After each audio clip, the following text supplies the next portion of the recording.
서울 동남노회 비상대책위원회가 사고노회 지정에 항의하는 3일간의 금식 기도를 마쳤습니다. 이들의 목소리를 들어봤습니다. 주거권 관련 시민단체들이 서울시가 최근 발표한 고시원 대책을 비판하고 나섰습니다.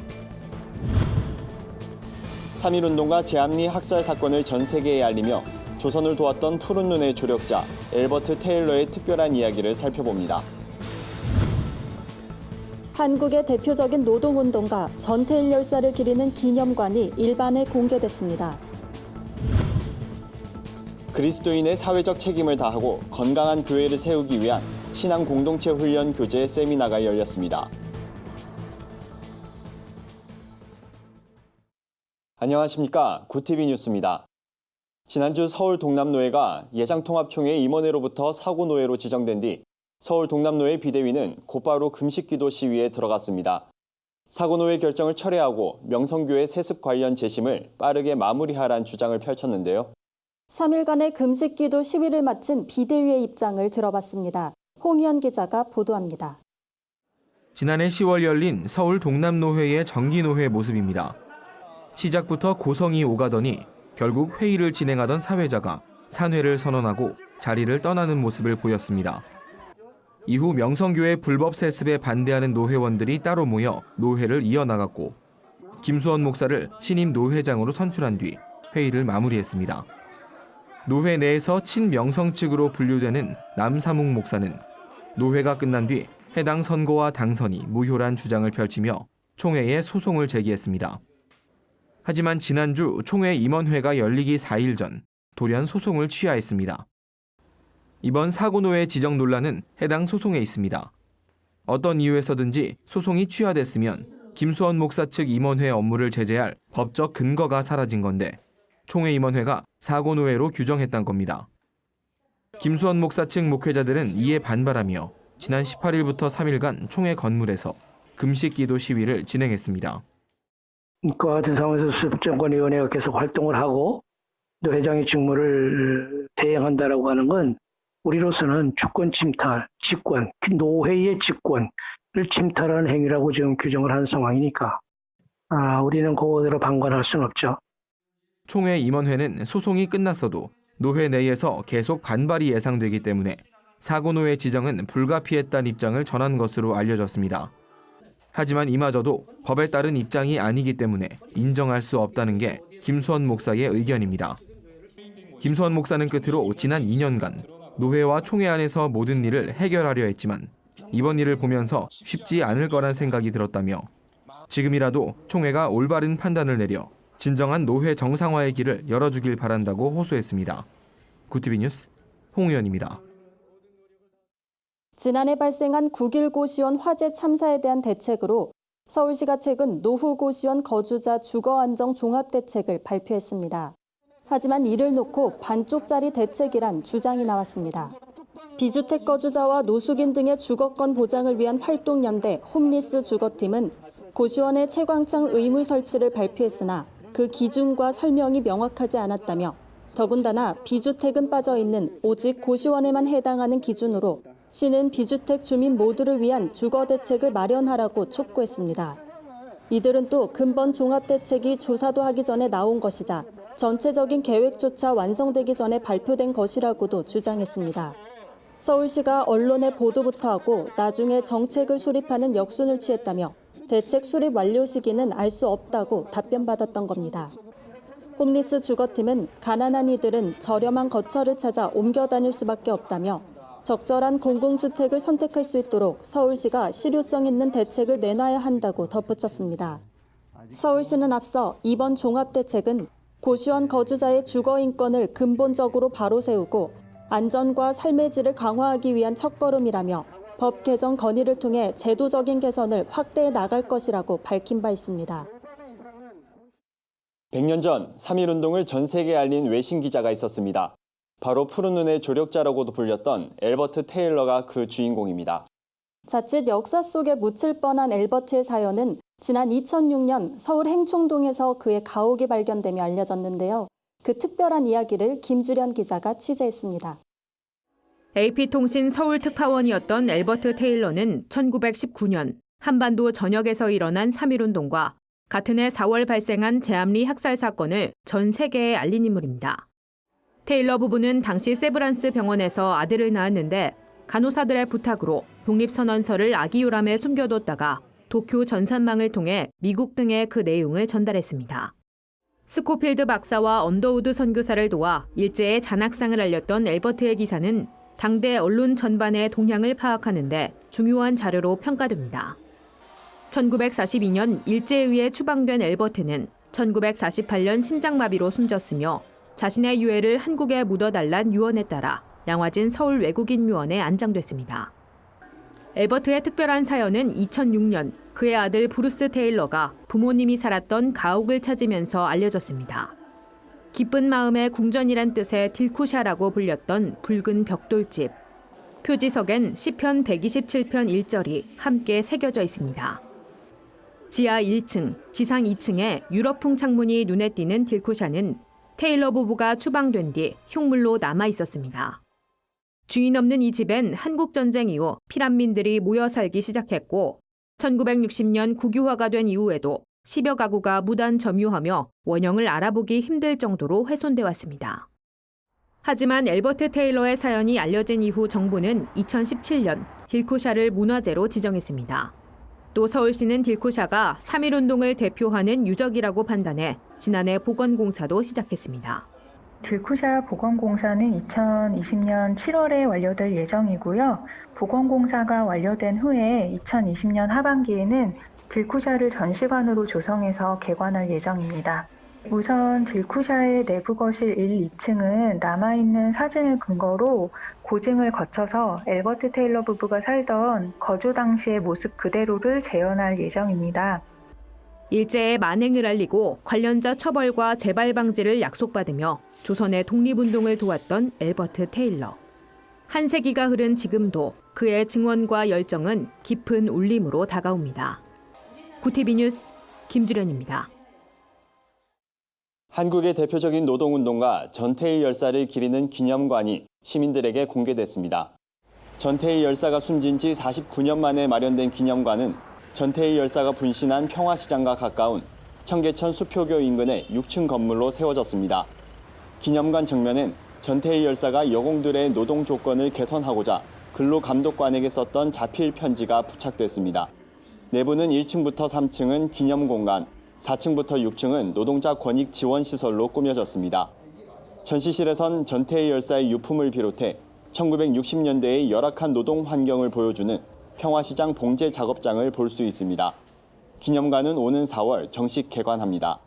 한편 전태일 열사는 17살부터 평화시장 재단사로 일했으며 22살의 나이에 근로기준법 준수를 촉구하며 분신했습니다. 그리스도인의 사회적 책임을 다하고 건강한 교회를 세우기 위한 12주 신앙 공동체 훈련 교재 세상을 사는 그리스도인을 설명하는 세미나가 열렸습니다. 교재는 목회사회학연구소와 굿미션 네트워크가 공동으로 연구해 펴냈습니다.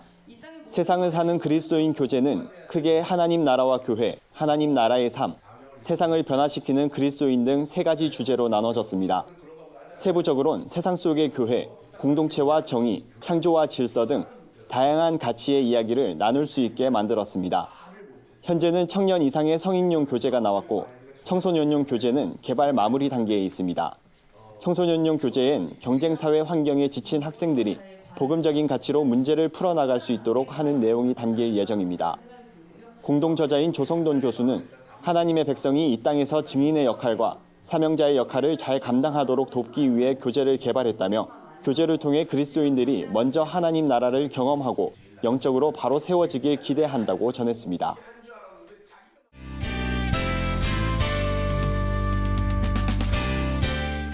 세상 속 크리스천들의 다양한 이야기를 만나보는 레포난의 교회 시간입니다.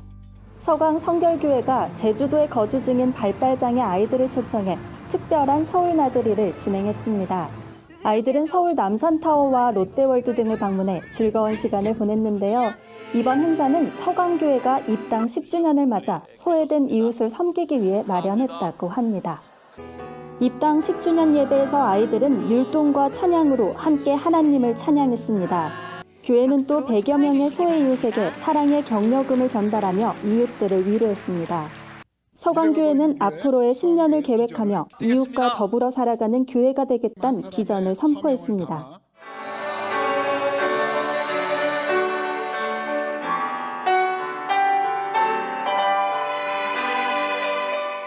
다음은 글로벌 선교방송단 최생금 교회 기자가 보내온 소식입니다.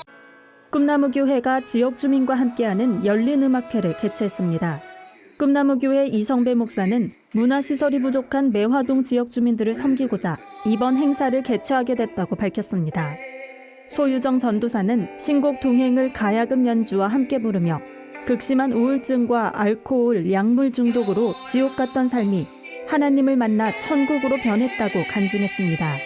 에클레시아 앙상블의 아름다운 하모니에 이어 피아노 연주와 음대 재원들의 바이올린과 플룻 연주가 이어졌는데요.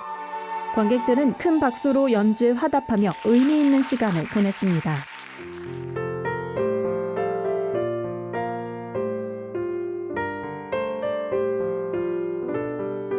마지막 소식입니다. 부천 참빛교회 김윤하 목사의 은퇴식과 원로 목사 추대 감사 예배가 드려졌습니다. 김윤하 목사는 1994년 부천 참빛교회를 개척해 25년간 교회를 섬겨왔습니다. 김윤하 목사의 은퇴식엔 참빛교회의 전 교역자 가족 60여 명을 비롯해 수많은 성도들이 자리를 빛냈는데요. 성도들은 은퇴 소식에 대한 아쉬움과 함께 김윤하 목사와 건숙희 사모의 섬김과 사랑에 대해 감사 인사를 전했습니다. 김윤하 목사는 원로 목사 추대는 목사의 탁월함이 아닌 성도들의 위대함으로 가능했다며 교회의 존재 목적인 예배와 선교의 본질이 다음 세대에도 계승되길 바란다고 전했습니다. 네포난의 교회는 시청자 여러분의 제보를 기다리고 있습니다. 함께 나누고 싶은 영상이 있다면 전화나 이메일로 참여해 주시기 바랍니다. 오늘의 이슈 포커스입니다. 지열발전소가 포항 지진을 촉발했다는 정부조사 연구단 발표에 정부가 이를 수용하고 사업 추진 과정에서 문제가 없었는지 엄정하게 조사하겠다고 밝혔습니다.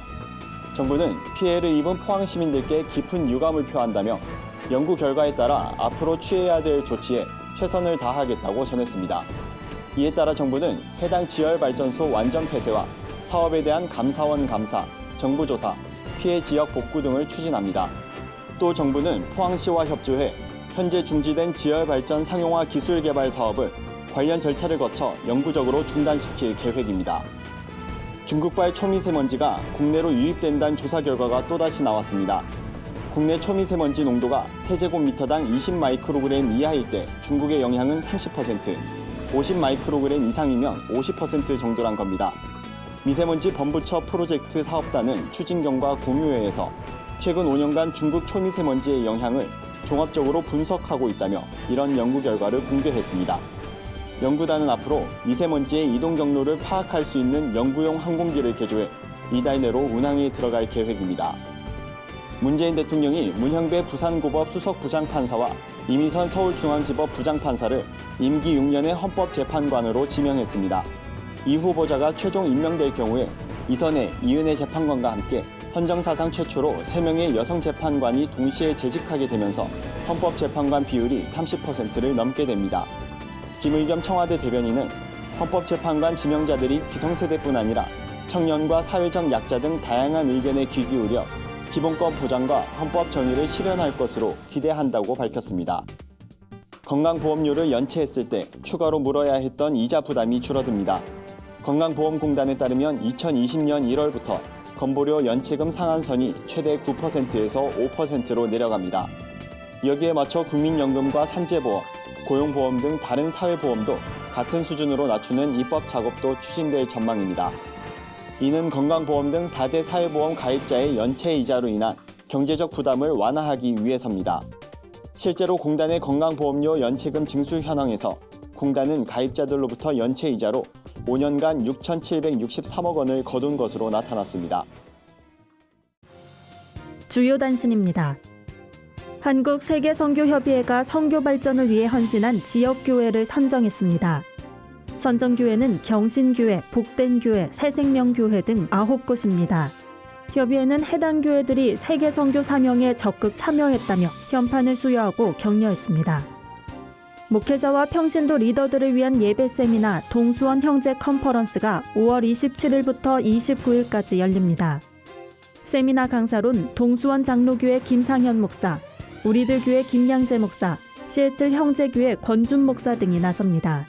접수는 4월 1일부터 동수원 장로교회 홈페이지에서 할 수 있습니다. 국제구호개발 NGO 월드비전이 오는 4월 15일부터 7월 7일까지 학교폭력 예방 캠페인 2019 교실에서 찾은 희망을 펼칩니다. 2012년부터 진행된 이번 캠페인은 행복한 교실 문화를 조성하자는 취지로 시작됐으며 지난 8년간 약 22만 명이 참여했습니다. 개혁주의 이론 실천학회 샬롬을 꿈꾸는 나비 행동이 제9회 샬롬 나비의 밤을 진행합니다. 오는 31일 경기도 부천 세계로 부천교회에서 진행되는 이번 행사는 올 한 해 목표와 실천을 다짐하기 위해 마련됐습니다. 이상으로 뉴스를 마칩니다. 구TV 뉴스는 인터넷 신문 데일리 굿뉴스를 통해서도 보실 수 있습니다. 시청해주신 여러분 고맙습니다.